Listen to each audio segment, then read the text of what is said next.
Welcome back to another interview. So today we're talking about tensions with China and mental health with Bernie Finn. Bernie, thank you for joining us. Very great pleasure, George. Good to see you.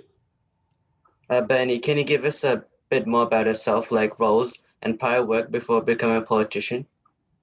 Well, I was, believe it or not, I was in radio before I went into politics, and I've been in Parliament now for 23 years, representing the Western Suburbs, all of the Western Suburbs now for 14 of those years, and it's a really exciting for me to see so much change happening in the West and the impact that change is having on people, and it's really, I think, a really very exciting time for us all. I'm the Assistant Shadow Minister for small business and also for autism, both areas that I'm very, very passionate about, and I'm very keen to get along and do everything that I possibly can to assist those in small business and also to assist those in the autistic community. Yeah. So now we'll get started. We'll get started with the questions. Tobias, I believe the first question. Yeah. Yes.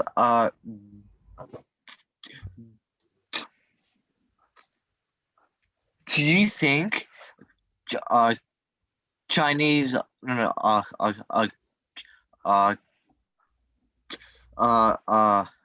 actions in the Pacific Ocean should concern Australia? Absolutely. Look, I think that particularly the current Chinese regime has made it very clear that its attitude is far more aggressive than perhaps previous Chinese regimes. This one is one that is seemingly hell-bent on taking on anybody and everybody that it possibly can. And of course, as we've seen here in Australia, it's taken us on trade, and it's made it pretty clear, I think, that it's happy to take us on militarily as well. So, look, I am concerned about the influence of China in the oceanic region. I'm concerned about the influence of China everywhere, in fact. I think when we finally get a definitive description of exactly where the coronavirus came from and why it came into our midst, I think you'll find that the Chinese government will have a lot to answer for. So there's a lot of pluses for the Chinese people in our relationship, and I have absolutely nothing against the Chinese people. They're wonderful people, the Chinese people, but the government itself, that is something that I'm deeply concerned about, and I think every single Australian should be worried about. Just to touch on some of the points there as well. I believe the federal government has stated they're going to share some of the vaccines with the Pacific Ocean nations, and many of those Pacific Ocean nations are getting a little bit more wary with China. Do you think that's a good idea that the federal government's doing that? Look, I think so, because there is, if wherever there's a vacuum, China will fill it. There's no two ways about that, and they've shown that over the years. And Australia has a responsibility to some of the island nations around us, and Australia is an outgoing, a friendly nation. We want to help our neighbours. We don't want anything in return. It's not a question of selling our soul or anything like that. It's a question of just helping people. That's what we do. That's a part of the Australian way. But if it blocks China from getting their way, then that's a very good thing as well. That's something that I would welcome very warmly. So we'll get on to the next question now. Do you think the government took the wrong decision in asking for the COVID-19 inquiry? Oh no, absolutely not. I think that it's really important. It is crucially important that we find out exactly what has happened there, because there is, as you probably know, there's widespread conjecture about what's happened. There is, some people have even gone as far as suggesting that China unleashed this unleash this disease as an attempt to upset what was the US election. That President Trump was, before this disease came along, was looking like he was going to win. He was going to win well. And as we know, he's going to be changing over leadership on Thursday. So, there are some people who say that it was China did this deliberately. There are other people who's a whole range of things. But we do know that it came from Wuhan. We do know that it has been devastating throughout the world. And there are a lot of questions that have to be asked, such as, why China allowed, closed down Wuhan, locked down Wuhan, but allowed planes to fly out of Wuhan and around the world. And obviously that has had an impact that has been deadly for thousands, for many thousands of people, and has been quite devastating for many economies, if not all economies, around the world. So I think that we have had, as Australians, we've had a responsibility to ask what happened. We have a responsibility to find out what happened. And I say that Scott Morrison is to be commended for asking the question. And I think the fact that so many other nations backed him up shows that we are not in a minority. I think it's really important that we do get to the bottom of what happened here. Just to touch on some of those points as well there. I do believe that when Scott Morrison did ask for the inquiry, Australia was one of the only nations that actually wanted it, as many other nations around were still dealing with like the grasp of the first wave of the virus. So many of them, such as the UK and America, didn't really want to get in with it, ask for the inquiry because they were still battling the grips of the virus. And knowing now with what's happened with our trade tensions with China, as well with the banning of many of our exports to China, do you think Australia should have waited a little bit more until many other G20 countries was ready to go and call for the inquiry? Well, look, we're not a large nation in terms of trade or wealth or anything in the world. We're not one of the great superpowers, that's for sure.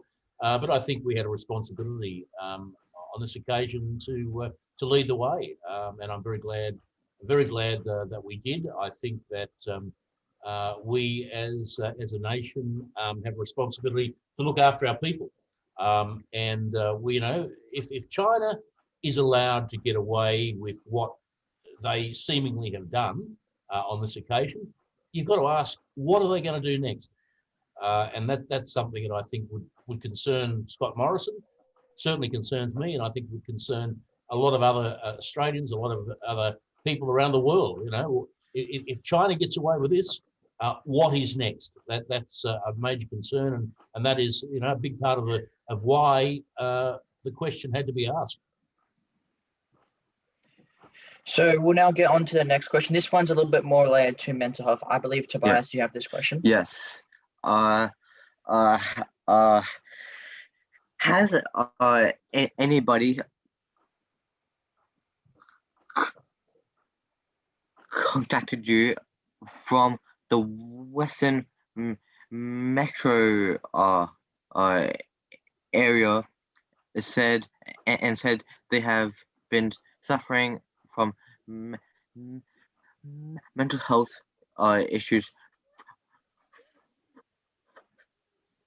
from the lockdown? Oh, absolutely, Tobias. It has been very distressing. I have to say, of all my years in Parliament, this last year has been probably the most distressing, for that very reason, that people have really suffered as a result of it. People like me who like to go out and see people and talk to people, we've not been able to do that, so that's obviously had an impact. But there have been other people who have had severe impacts on them, on their mental health. People who have done things that perhaps they wouldn't normally do.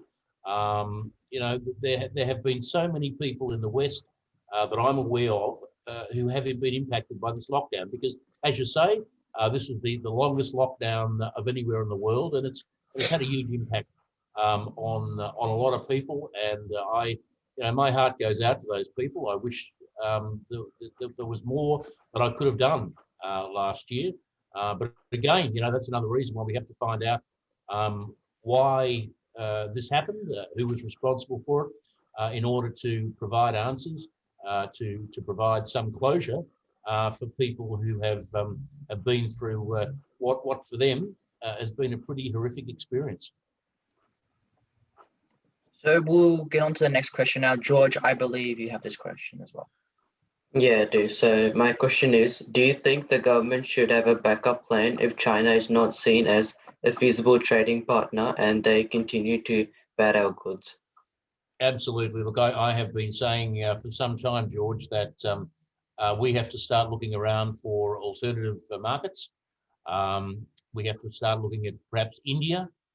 We have to start looking at places like Taiwan. Britain, of course, now that it is cut off from Europe, from the European community, that would make sense to me to be a market that we could avail ourselves of. We're hearing from Britain that there could be shortages of meat, shortages of butter, of dairy products. Those sorts of things, they're things that we should be jumping at. We should be very enthusiastic about providing those sorts of products to the United Kingdom. But there are many, many markets around. And I think we, as Australians, we've been a bit lazy on this because we've been, I suppose, on the Chinese teat for a very long time. And they've been an easy market for us, I suppose. And we've just accepted that. But there's no doubt in my mind, given what's happened in the last 6 months or so in particular, that they are also a very unreliable trading partner, and they are prepared to do anything, to say anything, to hurt Australia, to hurt Australian traders. And that is something that we can't tolerate. We can't put up with that. And we most certainly have to find alternative markets. That's as far as I'm concerned, that's a no-brainer. Yeah, so just to touch on those points as well again. I've been hearing a lot of news about Australia should be working a lot with nations close to us in Southeast Asia, such as Indonesia, Japan, and South Korea. Do you think those are also some good nations for us to trade with as well? Oh, absolutely. Yeah, I think there are a lot of nations that we do trade with now, but we have the capacity to trade with a lot more. And I think that's something that the federal government, I'm sure, is already on. I'd be staggered if they're not. And I hope that we will see the results of that very, very soon, because we have Indonesia, we have Malaysia, we have, as you say, Japan. Korea. We have a whole range of countries very, very close to us who we can deal with, but we also have some of those nations that even America, the United States. That's something that we really should get into a bit more, because there's 380 million people over there, and we've got Canada not far away from there. So there's in this day and age, there is absolutely no reason why we can't take on the world. And when I say take on the world, I mean sell to the world, because we have the capacity, we have the product, and I'm sure, given the right circumstances, we have the demand. And anybody, and I'm not sure, I'm certain that none of you blokes would know what I'm talking about, but for example, Australian wines are absolutely sensational. And we could sell those Australian wines anywhere in the world, and we should certainly do that, and we should do that to a lot of the products, a lot of the not just agricultural products but mining products as well, that China seems to have had a control over, a monopoly over recent years. It's time to break out, to make sure that we can trade with our neighbours, with people around the world. Great. So now we'll get on to the next question. George, you also have this question, I believe, as well. Yeah. So my question is, do you think it's concerning if the government does not have contact with their Chinese counterparts? Look, it's not good. There's no doubt about that. But from what I understand is that the Chinese government have been refusing to take the calls of Australian ministers, and that's unfortunate. That's their choice, though. That is the Chinese government's choice. That's up to them. It's not a very polite thing to do. It's not a friendly thing to do. But one thing we have to realise is that the Chinese government is no friend of Australia, and that is a simple fact of life. And there's no getting away from it. The Chinese government is well, I'm loath to call them enemies, but they're certainly not our friends, and we would be very, very silly to assume that they are, particularly now when they've proven quite conclusively that they are not. So it's unfortunate that they won't speak to us, but if they want to carry on like children, I suppose that's up to them. Just to touch on those points as well, I believe Minister Littleproud, the Agriculture Minister in federal politics, I believe that he said that they haven't had contact with his Chinese counterpart even before COVID and before the inquiry is called. Do you think that's also really concerning, knowing that? Well, I think, yeah, if that's the case, absolutely. I think that there is a certain attitude amongst the Chinese hierarchy at the minute, the Chinese government, that is most unfortunate, and it reflects on them very, very badly. They're getting a very bad reputation, not just in Australia, but around the world. I mean, they're picking fights all over the place, and that is very unfortunate. It would be good if we could work with China, but if they don't want to work with us, then we have to find other people we can work with, and I'm sure that's something that's underway now. Great. So now we'll get on to the last question as well. Do you think action should be taken by the Chinese government if they continue to build a project in the Pacific? If so, what action should they take? Well, I think we have to talk to our allies in the United States, talk to our allies in New Zealand about controlling the push from China in the oceanic region. It can't be a team. It's got to be a team effort. We can't do it on our own, and I don't expect that anybody would want us to do it on our own, because quite frankly, that would be a bit silly. We have to work with our friends on this, and I personally think that it might be good to break away from the United Nations. I think the United Nations is a pretty useless organisation these days, and provides a lot of trouble for free nations. I think it would be good if we, as Australians, given that we have done this before, back in the dim distant past when the UN first began, we were one of the first nations that got on board. It might be a very good thing if Australia was to gather our friends around, our free nations around, and create another organisation of free nations that could defend our freedom, defend our way of life, and to do the sorts of things that we as Australians care about, and defend the sorts of things that we as Australians really cherish. That's just a thought. I doubt it'll happen, but it's certainly something that I think we should think about. Yeah. So just to touch on that as well, as we've interviewed some politicians before this as well, and that many of them have been saying that it's within China's rights to build projects in the Pacific. What do you think? How do you? I'm sorry, Francis. What was that? Was within China's rights? We've interviewed some politicians, and some of them have said it's within China's rights to help these countries in the Pacific and in Southeast Asia, all around the world, to build the project. We know why China's doing it. We know why China is involved in Belt and Road here in Victoria. China doesn't do anything unless it expands China's influence. China is all about that. That's what the Chinese government is about. That it's not about helping people. It's about enhancing, improving, increasing their influence in the region.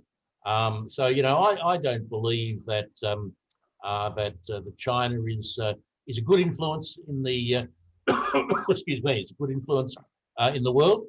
Certainly, the Chinese government at the moment is most certainly not a good influence in the world, and I think that that we as a free nation should do everything that we possibly can to lessen that influence and to help those countries that might otherwise be compromised by the so-called friendship of China. Yeah, so great. That's all our questions that we've given to Bernie today. Bernie, I would like to thank you for coming on our podcast today and talking to us. That's very great pleasure, Francis, and gentlemen, well done to you on doing this. It's a great initiative, and I look forward to catching up with you all again soon. Thank you again, Bernie. And I'd like to thank everybody for watching our podcast. And yeah, I hope you guys have a great day. See you guys.